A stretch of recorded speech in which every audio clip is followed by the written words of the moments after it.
तुम्हाला माहितीये, नवरात्रीत घरोघरी करण्यात येणारी घटस्थापना आणि शेतीच्या पिकाचा थेट संबंध आहे. तो कसा? चला सांगतो. तर शारदीय नवरात्रीत बहुतांश महाराष्ट्रातील मराठी कुटुंबांमध्ये घट बसविले जातात. घट बसवणे म्हणजे एका कुंडीसारख्या पात्रात माती टाकून त्यात नाचणी, मोहरी आणि आळीव यांच्या बिया तसेच बाजरी, ज्वारी, गहू किंवा तांदूळ अशा धान्यांच्या बिया रुजवणे. पुढील 9 दिवसांसाठी घटाची काळजी घेऊन बियांना कोंब फुटतात आणि त्यांची वाढ होते. नवरात्र हा सण कापणीच्या हंगामात येत असल्याने शेतकऱ्यांकडे धान्यांच्या बिया उपलब्ध असतात आणि बियाणे रुजवून घटस्थापना करणे ही एक प्रकारची टेस्ट असते, ज्याने शेतकऱ्यांना बिया आणि मातीची क्वालिटी तसेच पुढल्या वर्षीच्या पिकाचा अंदाज येतो.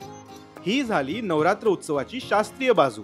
एक आख्यायिका अशी आहे की प्राचीन काळात दिशादर्शक नसल्याने सैन्य युद्धावर जाताना किंवा प्रवास करताना वाटेवर अनेक बियाणं फेकायचे. हेच बियाणे 10 दिवसांनी गवतात रूपांतरित होत असे आणि पुन्हा परतीच्या प्रवासात सैन्याला गवताच्या वाढीने ती वाट ओळखता येत असे, ज्याने ते रस्ता चुकत नसत.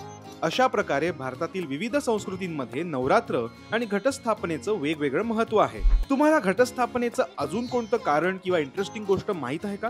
आम्हाला कॉमेंट्स मध्ये नक्की सांगा.